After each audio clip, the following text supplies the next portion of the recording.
Welcome to Cooper Talk. I'm your host, Steve Cooper, and remember, I'm only as hip as my guest. I got to tell you something, people. This gentleman who is on my show today, he was almost 9 years ago, and I was following him on Facebook, trying to get him on, and it didn't come till I went on set when he was on a great show, which should have never been canceled, called Murder in the First, and he was on it with my friend Lombardo Boyar, and I went onto the set in Burbank, and we talked, and I got him on, and he's one of these guys, if you watch episodic TV, you've seen him. I mean, Joanne was watching FBI.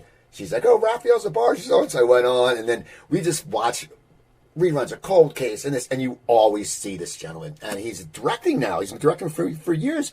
And my guest is Raphael Sbarge. How you doing, Raphael? Hey, good. Good to be here.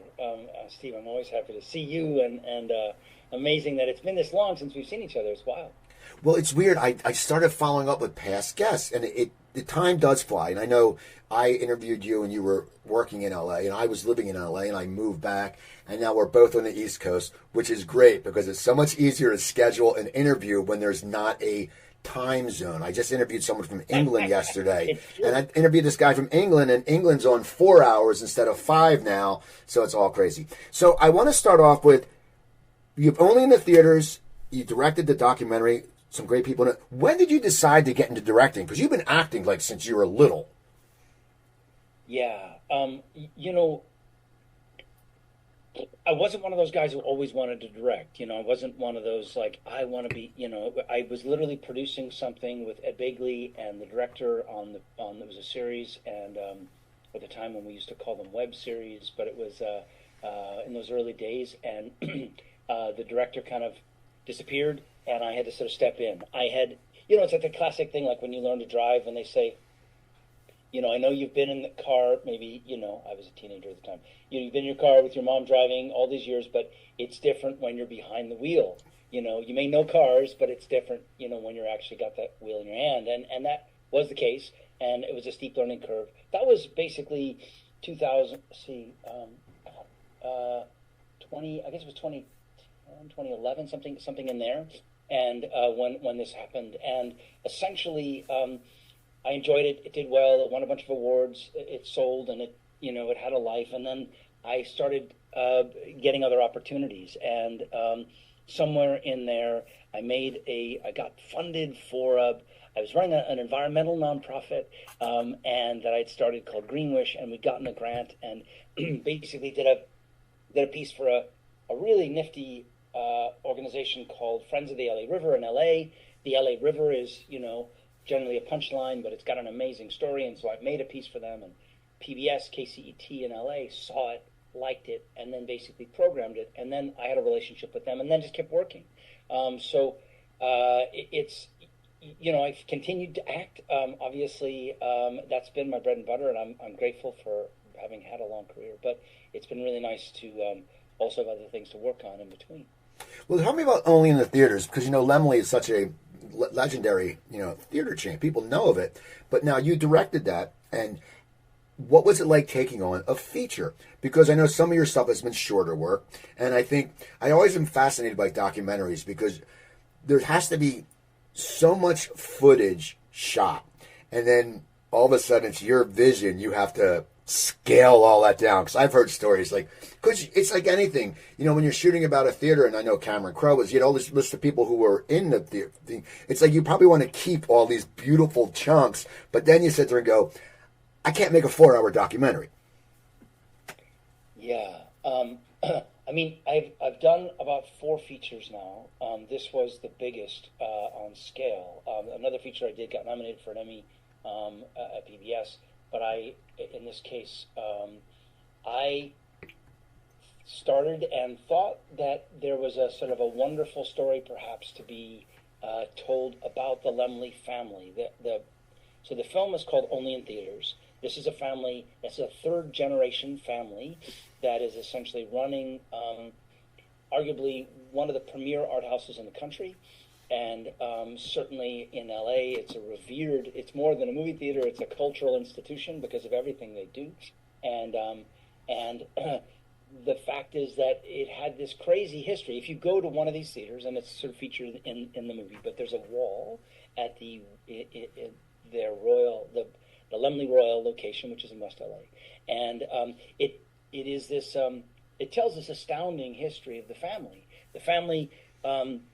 Not only is it a three-generation sort of movie theater business, but the original Laemmle came from Germany, had a little stopover in Fort Lee, and then essentially came to California and started a little movie company called Universal Pictures.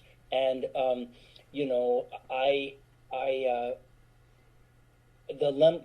Laemmle, arguably one of the biggest, one of the original Hollywood moguls, has this giant passion for his home country, and apparently in a sort of an act of, because he was a wealthy man and because he was concerned about his countrymen, he sponsored about 350 people, and saved them before World War II. So he's sort of a Schindler of sorts. That's in addition to what he did, obviously, as a mogul.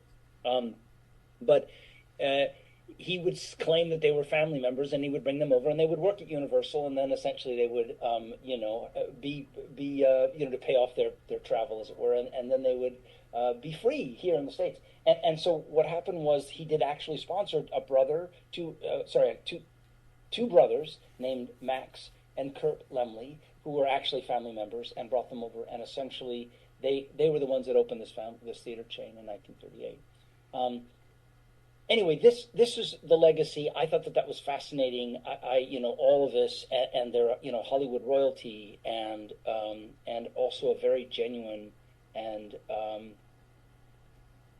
deeply caring family about artists. This is a family that's dedicated themselves to, art house film. Arguably some of the most interesting film, that's documentary, foreign, and independent film, and have launched careers, gotten people Oscars, because of what they've been able to do in terms of, four-walling them, etc. And there's, they have literally been, dedicated to the art of film and filmmakers and the audiences for all these years. That just seemed remarkable in and of itself. And as you know, because you lived in LA, how tough it is. You go to LA and you think, hey, I'm here, and this is where it's all happening.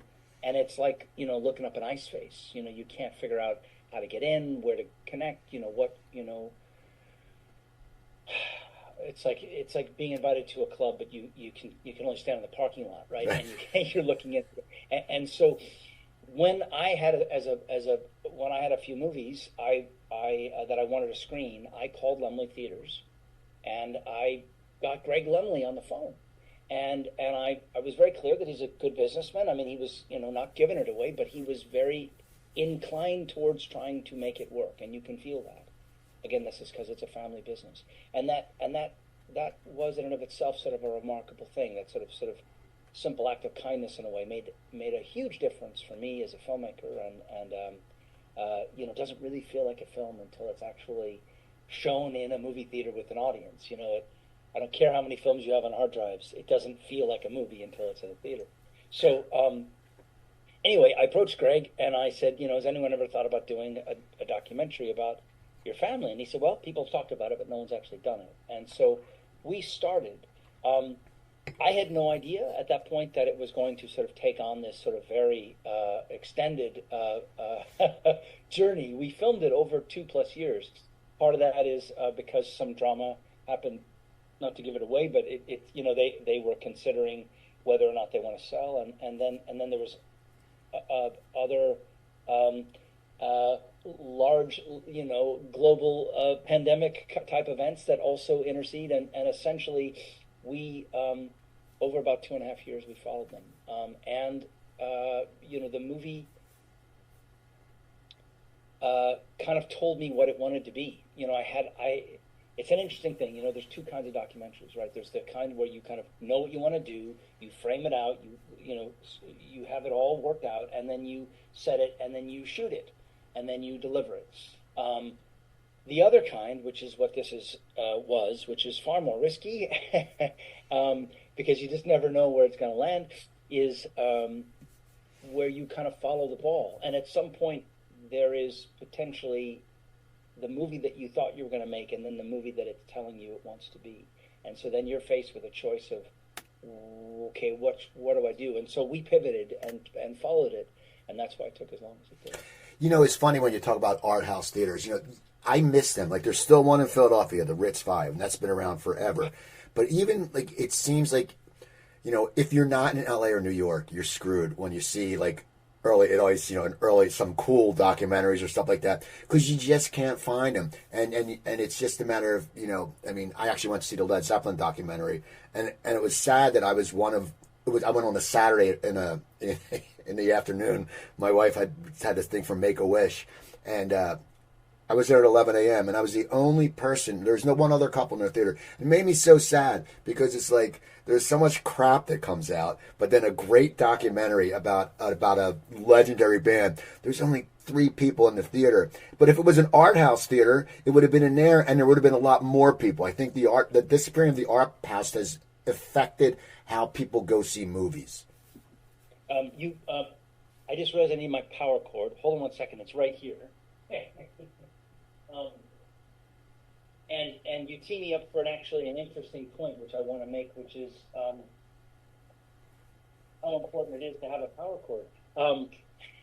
Here's what happened basically after Greg and I had spent so much time together, because including the making of the film, and then essentially not just the edit, but then, you know, kind of the promotion, because we played about 100 theaters around the country, and then also internationally, and we spent a lot of time together.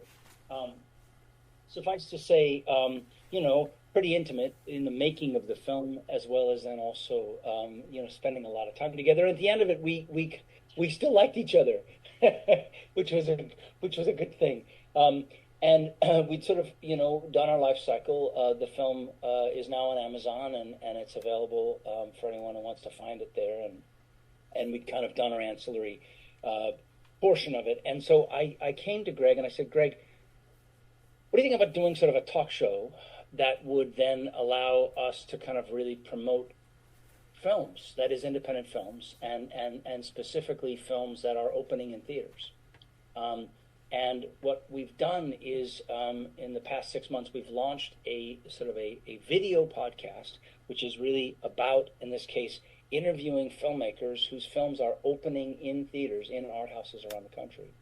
And it is really sort of specifically targeted at, you know, knowing how hard it is as a filmmaker to break through the noise, right? I mean, if I don't have a Netflix advertising budget, like, how the hell do you get noticed? Like, for example, your Led Zeppelin doc, which I didn't see yet, but I heard is fantastic. Another friend told me about it. And there's so many amazing films in the art house world. And invariably, these, you know, whether they be, you know, again, independent or foreign or documentary, these are honestly the most interesting, creative, and dynamic people, because they're working outside of the system. They're conquering every hurdle to actually not just get the movie financed, but made and delivered and then opened. They are superhuman, as far as I can sort of really. That's my opinion, having spoken to a lot of them now, because of there's so many places where a project can die. So anyway, what we've done is sort of find a way using Laemmle. That is, we shoot it at the Royal Theatre, which is this 100-year-old theater, and we are able to kind of interview people whose movies are specifically opening in theaters, and as a way to kind of help elevate and get the word out about them. So if you're looking for, God, what's out there, this has been our way to kind of try and help spread the word, you know. And as you perhaps know, you know, I mean, you've been doing your podcast for so long, Stephen, and you're so respected, and you've had so many remarkable people.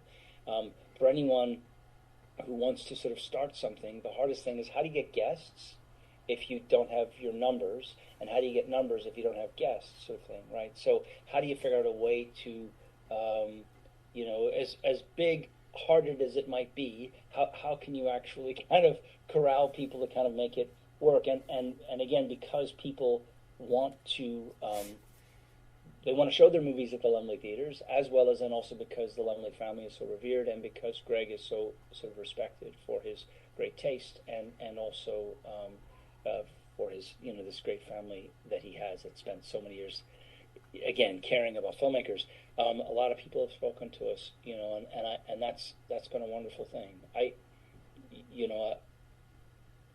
really,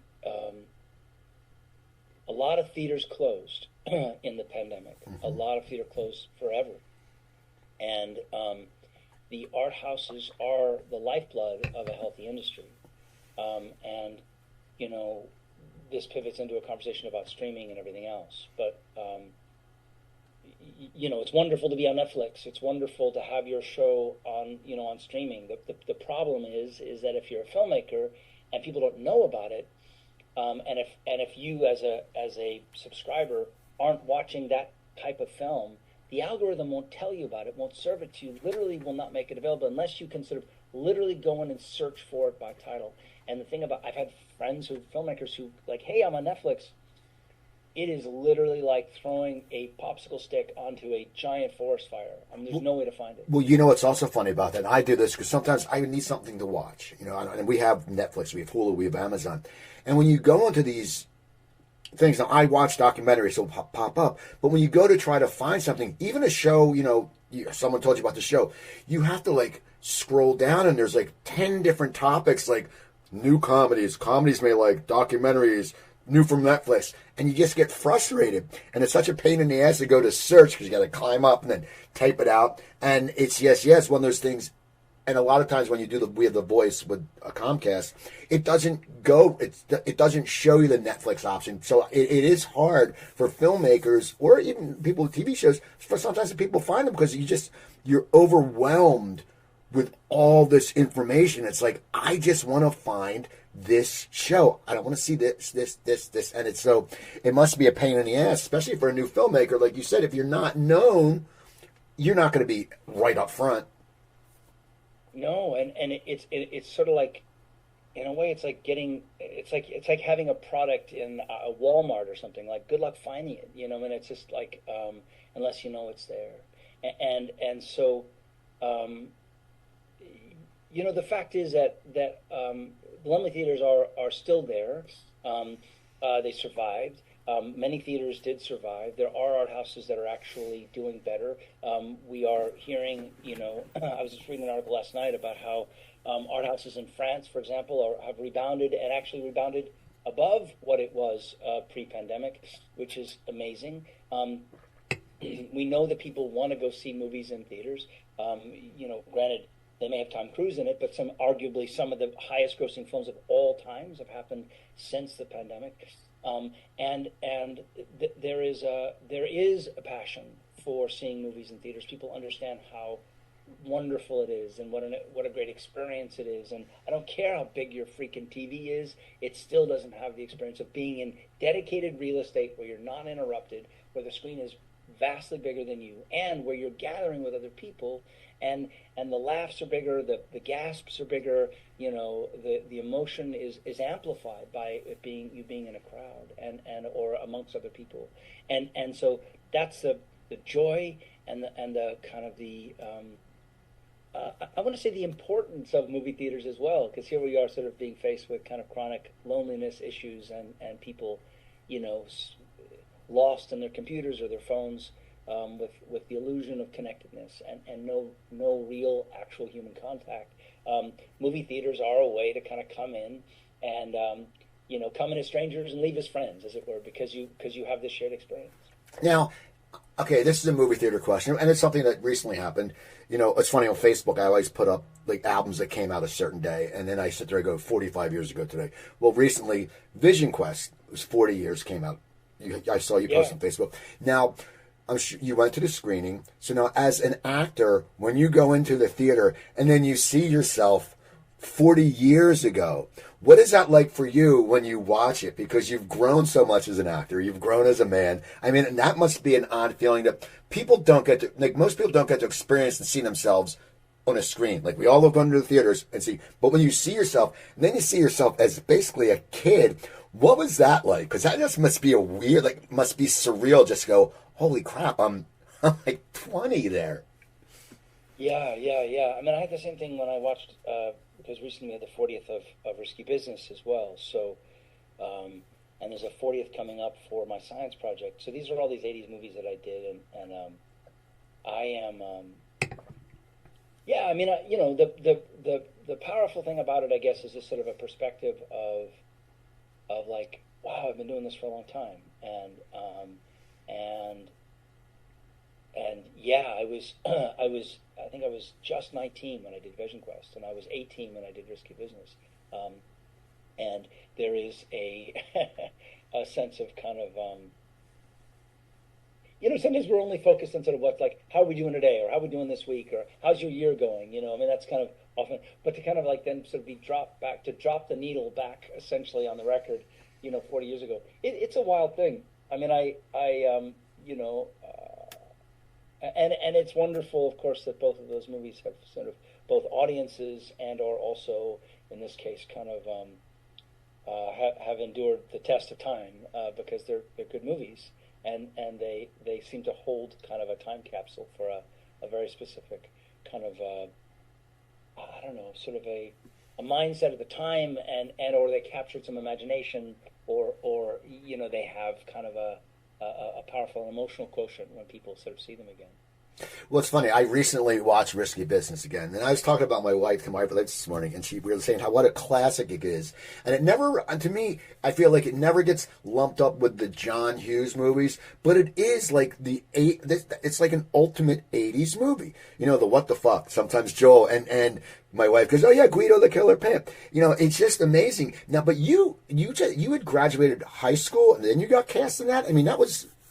What was your process to getting that? I literally left. I mean, I turned 18 in February, and in early May, we flew out to Skokie, Illinois, Chicago, basically, and I graduated high school right then, and then left essentially. So it was, I'd been acting. I mean, I'd been acting since I was 4.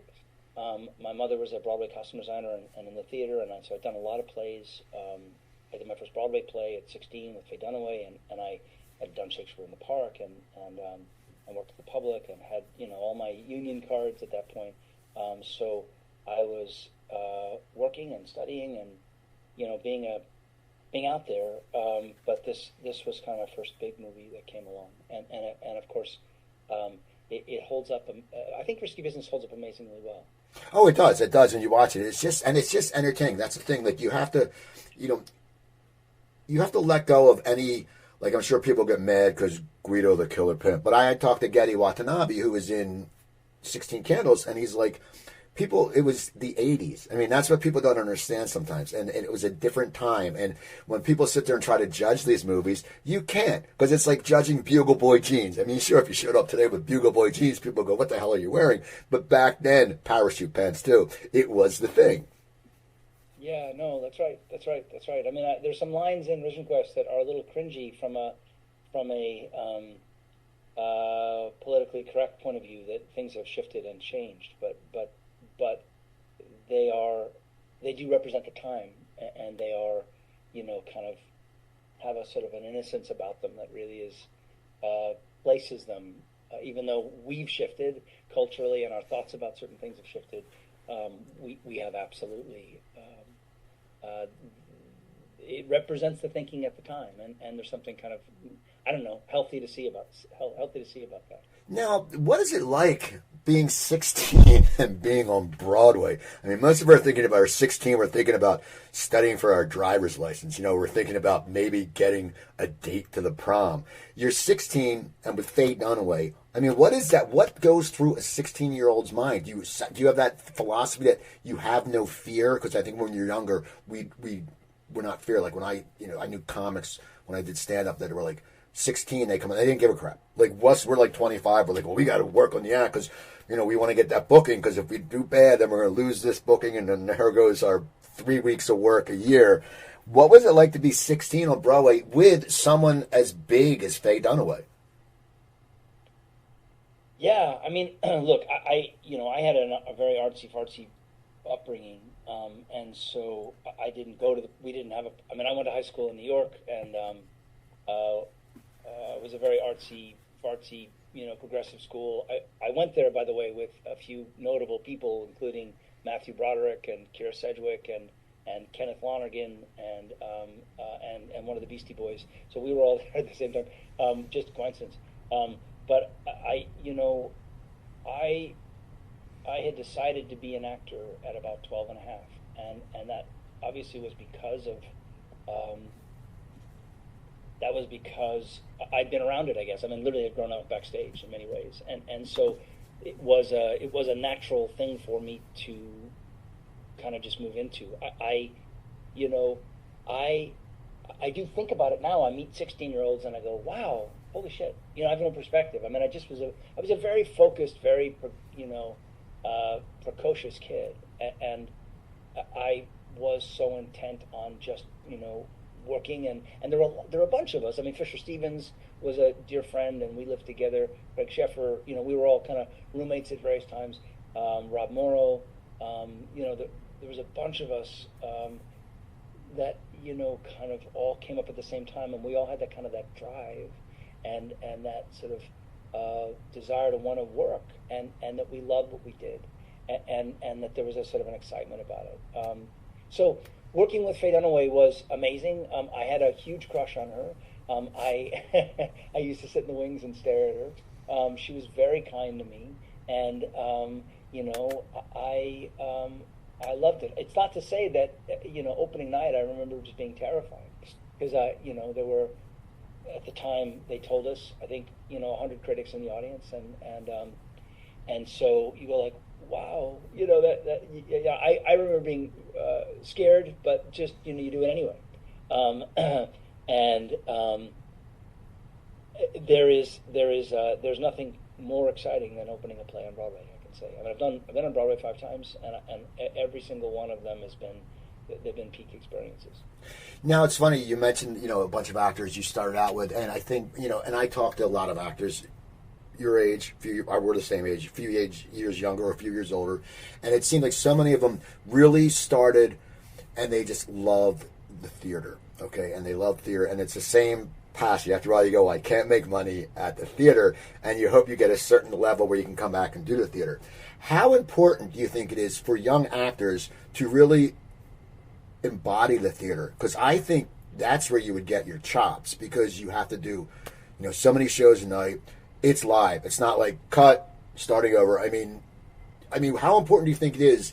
And are you glad that you had that theater background? And you think have you thought that is why you sustained such a long, successful career? To me, the theater is everything, and what you need to do 8 shows a week, which is tough. There's no other way of. I mean, it's I don't care what you're doing 8 times a week. If you're doing it 8 times a week, it's a lot, and maybe even too much. It's a heavy lift. But the training that you need to do, and the artists that you get to work with in the theater are generally, bar none, super skilled and remarkable. And if you take a page from, the British actors who we all love and revere, theater is just a part of what you do, and you do a movie and then you go back and do a play, and that's just part of what you do.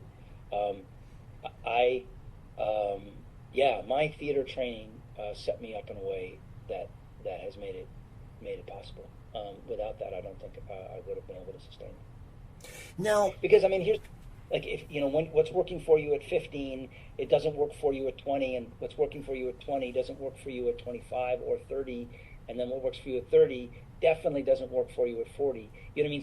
So one of the hardest things, and you see this with a lot of actors that drop out, are that we physically shift. The parts that we're being cast in is different, and the question then becomes, can you pivot?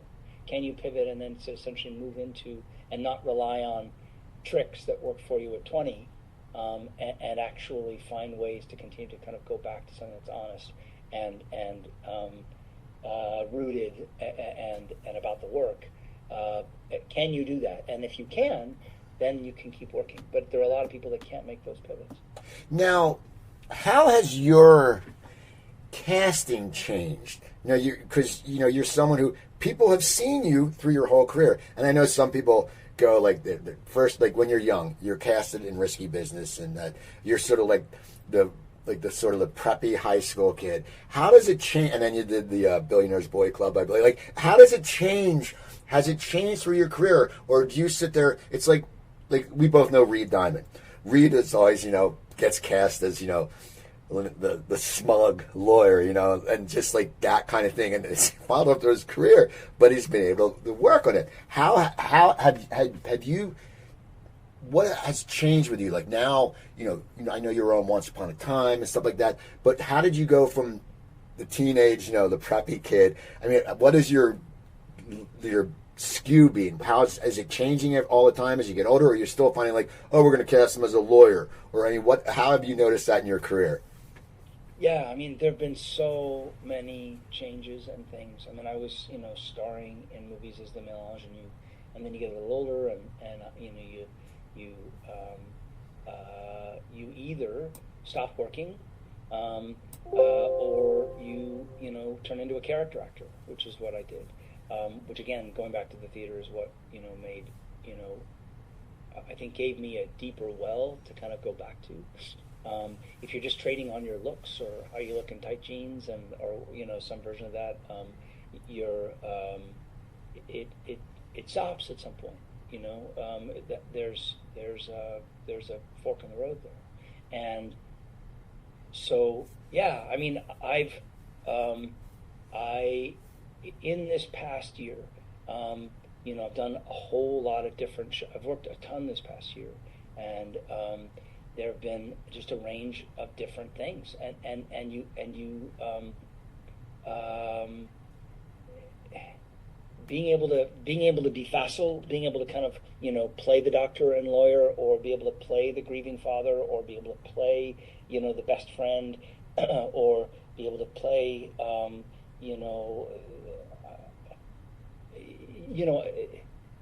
what's required essentially. And, they may still not cast you because you may not be physically what they imagine for the part, but being able to be facile and not just, if you have one fastball, that's always great. And then one day you've got a pitcher who knows how to hit that fastball, then you got to figure out how to change up. And that's essentially the deal. Like, you got to figure out a way to change up. And it is literally either you figure out a way to change up, or you change careers. And that's where, in this case, where it's been so, that's what's so important about, again, one's craft, and about going back to something that's honest and not trading on craft tricks, as it were, or on personality alone. And those kinds of things are where, again, it's very, look, I've worked a lot. I've been very, very, very fortunate. There's not a day that I'm not profoundly grateful for the opportunities that have come my way and continue to come my way. But there have been very hard years where I haven't had any work, where essentially, I'm going like, what do I smell? I'm doing the same thing. Like, what's the problem? And how come it's not working? And those are, kind of the dark days of the soul, where you have to kind of dig deeper and try and find something else. And if you don't, again, then you have to kind of shift. If you can, then you just keep essentially challenging yourself and going deeper and finding other things. No, and you mentioned the dark times. You haven't worked for a while, and I talk to a lot of business people because I do a business podcast, and I talk about handling rejection and stuff like that. And actors handle more rejection than any other business. I don't care what you say; it's constantly, like you said, you're on a TV series, you're in movies, and then you have this dark year. It's a roller coaster. And how do you mentally deal with it? I mean, you say you can dig deeper, but the bottom line is, we all know, like for me, when I get rejected for something, I can feel my face change. Like, it's a disappointment in my lower lip. Like, it's just that, and that's that you feel like shit. I mean, and you do, especially if it's something you want. How have you, and you've been doing this for so long, how have you dealt with it? I mean, people don't know how thick-skinned actors have to be. Because as you said, do I smell? I'm doing the exact same thing and I've worked. How do you mentally deal with that? And how do you mentally prepare yourself? Because it happens unless all of a sudden you're on a big series that runs for 8 years and you're a regular and you made that regular money. Then you can relax. But how do you deal with it? Because it's something that, subconscious, I think it would just linger on sometimes. It's a great question, and if you're thinking about being an actor, how do you deal with rejection? Because if you don't have a relationship with that, you burn out, or you become a drug addict or an alcoholic pretty quickly, because it can bring up, all those dark feelings. I've been on this series, I've been on the extended series, and made that crazy money, and the fact is that I guess I beg to differ, which is it isn't like somehow. Even after the series, you think you can relax, because at that point, you actually are waiting for, you're eager to get on to the next thing, or you want the next opportunity. So wherever you are, you're looking for whatever's next. Part of that for me was the reason, what sort of inspired me moving behind the camera, and gave me other opportunities when I wasn't working as an actor. In addition to only in theaters, I did another series, a PBS series called 10 Days in Watts, and that won an Emmy this past year. It was nominated for 6, and that's wonderful. The problem is, at some point, with having 2 distinct careers, is that it becomes extremely difficult to do both well. So how do you navigate that? But the question about disappointment is, it's really one to meditate on. And I say that because I can't give you a hallmark answer on it. There are days where you literally just got to take the punch. Like, there was something the other day that I really wanted and it didn't come my way, and I was like, okay, ouch. And I was just bummed out. I cared, I gave it my all, and it wasn't what they wanted. That happens. I mean, for as many credits as I have, and as many things that I've done, there are hundreds and hundreds behind each one of those credits of things of disappointments, and I guess that's worth kind of underlining, which is, every job comes with 100 disappointments behind it, and maybe not 100, but I mean, essentially, you have a substantial amount of places where they said no. Being able to make your own work is where you get to actually generate your own yes, as it were. Then you have to raise the money, and you've got to sort of see it through, and you got to deliver and say what you're going to, promise what you're going to do. I am not taking on another directing of another movie at the moment. I'm directing and producing. I'm line producing essentially this new podcast, with Greg Lemley, called Inside the Art House. That's a full-time job because we're putting out a show a week. But at the same time, when I'm not working as an actor, it does give me something to kind of focus on, and it makes me feel like I'm also contributing to filmmakers who are trying to open their films. So it feels like a good thing. So for me, it helps me when I get tied up in a knot, how come not me?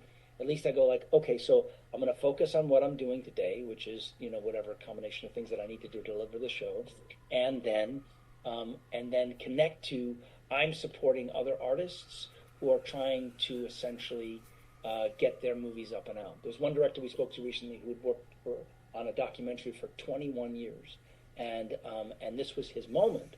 And what a privilege to be able to talk to him about his process and how he made this film and why he made this film, and to give them a push. To me, those things have helped me navigate when some of the darker feelings come up. The other thing that I've done, again, this is just from my personal, playbook, as it were, is I'm now a volunteer fireman in a town that I live in Connecticut, and it's been an amazing thing. My stepson was a volunteer fireman, and he said, "Why don't you join?" And I was like, never thought of that, but okay. You have to go through a rather rigorous training, as you can imagine, but it is a tremendous privilege, and it makes me feel so good being able to kind of like essentially show up for people. If there's something in the middle of the night, your house is on fire in the middle of the night, showing up at your house to help. It's one of the most intimate things that you can do for someone. and it's been wonderful. The community of people, the you know the opportunity to kind of do service. That seems to be also a place where that's helped me get my, I want to say, my head out of my tushy when I get, AFU with a disappointment. Like, okay, how do I reframe?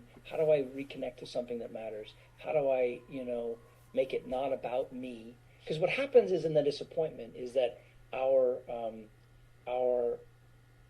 negative self tapes come up, like all those things that feel like from high school. I don't know, like it's all like so and so from fifth grade was right, or whatever it is, or that thing that so and so said to me. Like that stuff starts to literally bubble up, and from there we have to wrestle that bear. So how do you reframe that? And it seems to me that being able to kind of get out of my head and be able to get to a place where I'm doing something that's not just about me, that's ultimately about trying to sort of, elevate someone else, as it were, or contribute or make something, that seems to be sort of a way to help navigate it.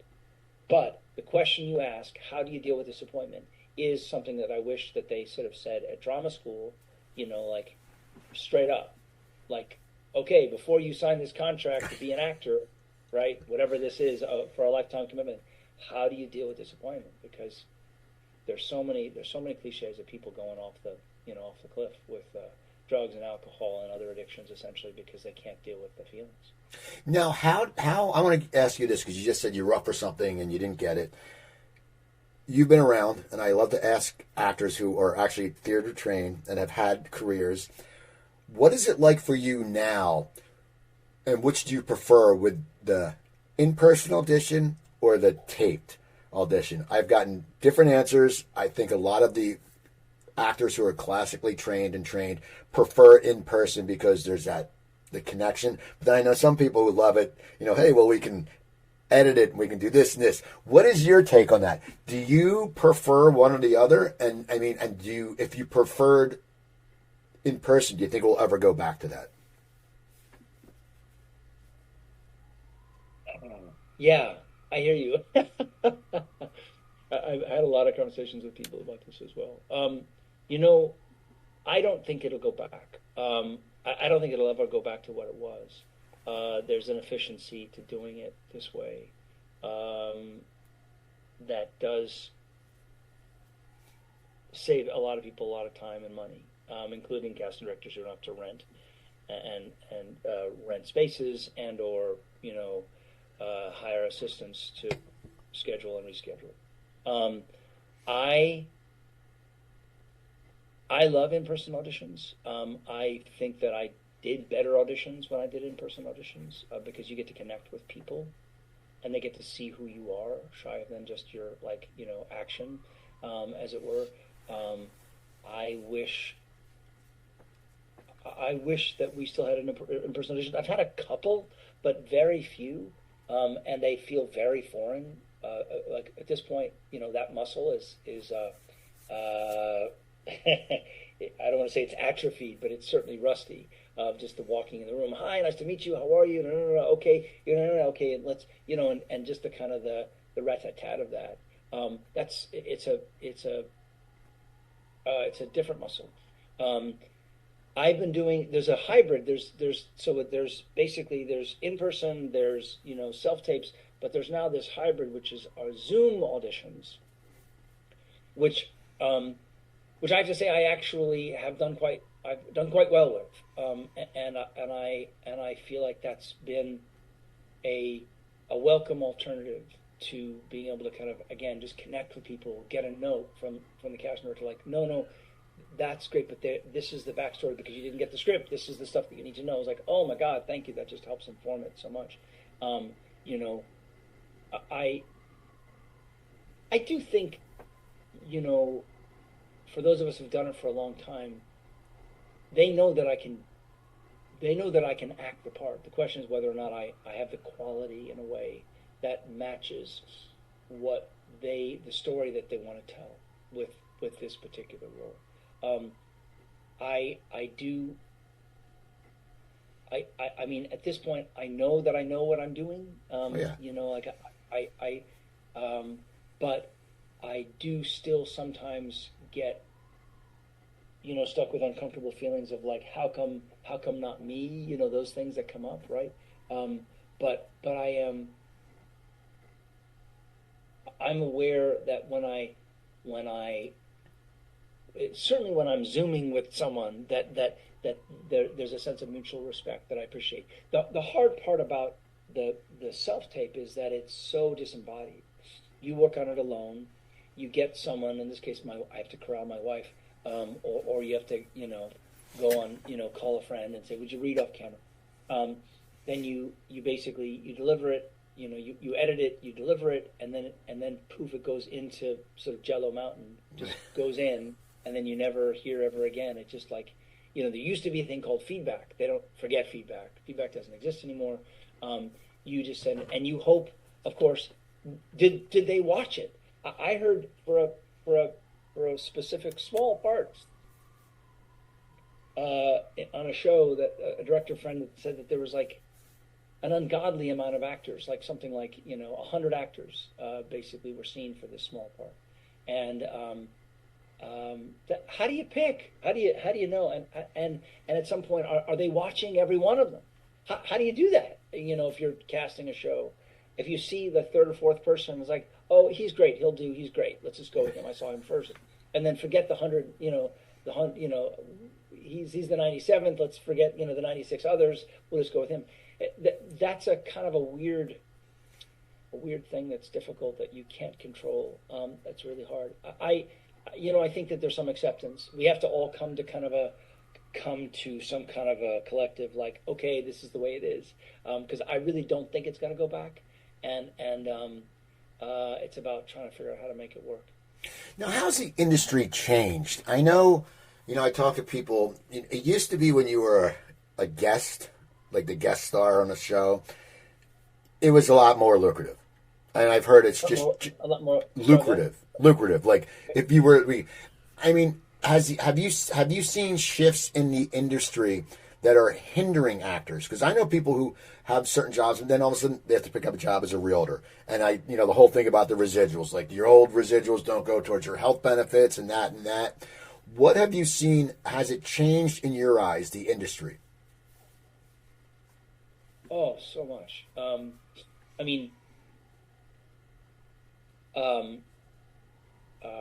Yeah. I mean, look. The fact is that there used to be a lot more rebroadcast, and you would have the summer would be essentially when all the shows from the year would be rebroadcast, and you would essentially be able to get residuals and kind of make it through in between engagements, as it were.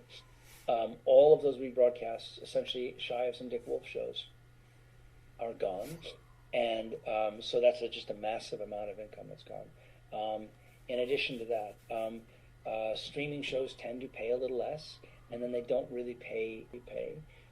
Residuals are important for anyone who doesn't know, because they are essentially they are what keeps many of us going when you're not working, because no one works every single day. Although I heard once that George Clooney worked 365 days in 1 year, but that's George Clooney. I am, you have to do more work and do in order to be able to make a living, and that's part of what was sort of drove everyone to the strike. Although, I've been through enough strikes now to know that every time we go on strike, we're always left on the other side with less of less. And I said that going in, and that is absolutely the case, because there's been such a retraction, and obviously, the streaming wars are over, and funding is down, and there's a lot of people hurting at the moment in terms of kind of a lot of crew members I know that are really struggling, just because there's just so much less work. And a lot of work that's being shipped abroad. I heard yesterday that all of the Fox shows are being going to be produced in Australia, for example. I have a friend shooting a TV series in Ireland, and another one in Malta, and another one also in Europe. I can't remember where. And there's it's it was always hard. It's harder, honestly, and that's just the fact of it. There's no way to. It didn't feel easy back before. It wasn't like, oh, hey, like we're just sitting here, just essentially counting the $100 bills. But at the same time, now on this side, it definitely feels like, oh wow, those were yeah, it was easier then for sure. Now, looking at your career, just give me three highlights of your career that really stick out to you. I mean, as I said, on IMDb, I was like, between all your credits, you have like 230 something. Maybe between the directing, producing, but you have like 185 acting credits. So once again, it's so funny when you said, you can do the work, and they know you can do the work. Yeah, we know you can do it. No one sucks that has 185 IMDb credits. It's just an amazing. I always laugh when I look at it. I go, wow. I mean, 100's impressive. 185, holy crap. But so, just give me a few highlights of your career that you look back and you go, wow, this is worth all the rejection and the self-doubt. I mean, just give me a few highlights. The ones that come to mind immediately are in the theater. But I did All Wilderness with Jason Robards and Coleen Dewhurst.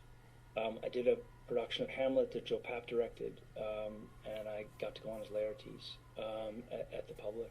I did a production of Ice Man Cometh with Al Pacino. That was pretty incredible. I did a beautiful play called Booth with Frank Langella. I did a wonderful play at Williamstown with Gwyneth Paltrow and Tony Goldwyn and Blythe Danner. I did,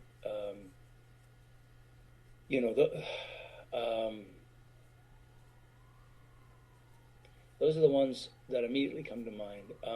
But in terms of sort of film and television, a lot of people know me from Once Upon a Time, which was a very, very, very popular show and does rebroadcast on Disney Plus, which is terrific. I've done video games, voices for video games, and maybe one of the most popular things I've ever done, astoundingly, is the Mass Effect series, which is Mass Effect 1, 2, and 3, and it's a beautifully constructed game where you really develop relationships with the characters and very intimate relationships. And so I play I have a love relationship with the main character, and that's been an incredible journey and a wonderful thing to be a part of. That community is incredible. Let's see, we talked about Risky Business, My Science Project, Vision Quest, Independence Day, Pearl Harbor. These are all wonderful. Every one of these films is really cool. I've got a whole bunch of things coming out that I'm really sort of excited about. One is a movie called Friendship with Paul Rudd and Tim Robinson that's going to be opening in theaters with A24 in about a month. I've got another film called History of Sound with Paul Mezcal and Josh O'Connor. Beautiful story, a love story between two men set against all this wonderful music, and that'll be opening in theaters. I think it's going to Cannes first. And I have a supporting role in that, but it was a beautiful film, wonderful to work on. I'm in a new series written by the writer who wrote Mayor of Easttown with Kate Winslet. It's a new series called Task with Mark Ruffalo, and it's going to be on HBO in September. And then I'm going to be on The Diplomat, which is a show that I just was a big fan of. So I was so excited to work on that show. And anyway, those are the things that I just did this past year. I am been very blessed with opportunities, and while I'm always sort of thinking, what's next, when I look back, or when you ask me a question about, for example, what's it like to watch Vision Quest or Risky Business, it's a moment to take stock and go, oh wow, okay, I really have been doing this for a long time, and it really, I've been able to stick with it, I'm very humbled by how hard it is and how few of us have been able to make a career and be able to still keep doing it, because it is just so tough. Life is expensive. If you have kids, etc., it's just challenging. And somehow I've been able to make it work. And I can't even necessarily tell you how. Like, here's the secret recipe for Coke. If I knew it, I would give it to you. But I somehow I've been able to make it work. And again, I'm just super humbled and grateful for that. One final question. Looking back, what in your life, it can be personal, it can be professional, when you look back, what makes you proud about where you're at now? I mean, there's certain things, we all have certain issues of pride. Some people, you probably know, there's certain acts. Scott Cohen told me he was proud that he could pay for his kids' college through his craft. And I get musicians who go, I'm proud that, 80s musicians, that now we're back popular, and man, we made an influence where we can tour now, and people want to come see us. So for you, who's someone who has such a career, and you direct, and you act, and you produce, and you're volunteer fireman, I mean, so you have a lot of stuff going on. But when you look back, what's something that makes you really proud about the life you've lived? I'm going to think about that question after we're done. What I'm proud of. I'm very proud of my kids. Just the fact that they've been able to kind of find their way. It's hard to be in the world at the moment and make sense of things. My daughter just graduated from Berkeley and is teaching urban farming. I'm so proud of her for that. And in Oakland, she's doing that. And I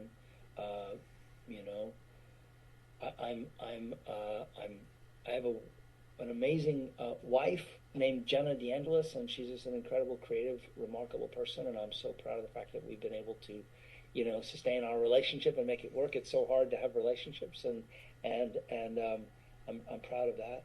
I am, the things that I'm proudest of are places where I've been able to, help other people. I was a teacher for many, many years, and I still coach actors occasionally, and I love that. I'm proud. I'm always feel good when I can find places where I can contribute, and that's I guess I would sort of say is, if one has a purpose. I mean, like, look, I've hit all the high marks of what you would want in a career. I've starred on Broadway, I've starred in movies, I've starred in miniseries, I've done, video games. I mean, like, I've had a, if I were to, God forbid, die tomorrow, I could say, like, I've had a career. But the things that matters the most to me are the places where I've been able to actually contribute. Like, for example, this podcast that I'm doing inside the art house, I feel like I'm contributing. I started an environmental nonprofit, Greenwish, and I know I made a difference in a small way. We live in a world where there's so much need, and there's so much overwhelming kind of sense of like, oh my God, feels just terrible. What do you do? As opposed to shutting down, even just small acts of kindness, small places where you can contribute. Those are the things that actually I think that sustain me, that I feel proud about, and that I hold on to when things are the darkest. This has been great, people. Go check out Raphael Sbarge. You'll go to his IMDb. You have a website. You can go to his website. He's had such an amazing career. And go back and watch Risky Business and Vision Quest, because I'm telling you, when Lunatic Fringe plays in Vision Quest, I just love it. And I actually interviewed Tom Cochran a few years ago, and we talked about that, how the song has changed, but now it's too long of a conversation. But people, go check him out. Also, go to my website, coopertalk.net. You can find over 1,030 episodes. If you're on YouTube, look up the Coop Tank. That's where every week, in fact, I'm going to record it later today, I moderate 3 local business people, and we talk about motivation, we talk about success, we talk about fears, all that good stuff. And finally, Coop's Comedy Corner, where I bring in some Emmy-winning writers, I bring stand-up comics I know. That's on YouTube too, so go check them out. Email me at cooper@coopertalk.net. Remember, I'm Steve Cooper. I'm only as hip as my guests. Don't forget, drink your water, eat your vegetables, take your vitamins, and I'll talk to you next time. Thank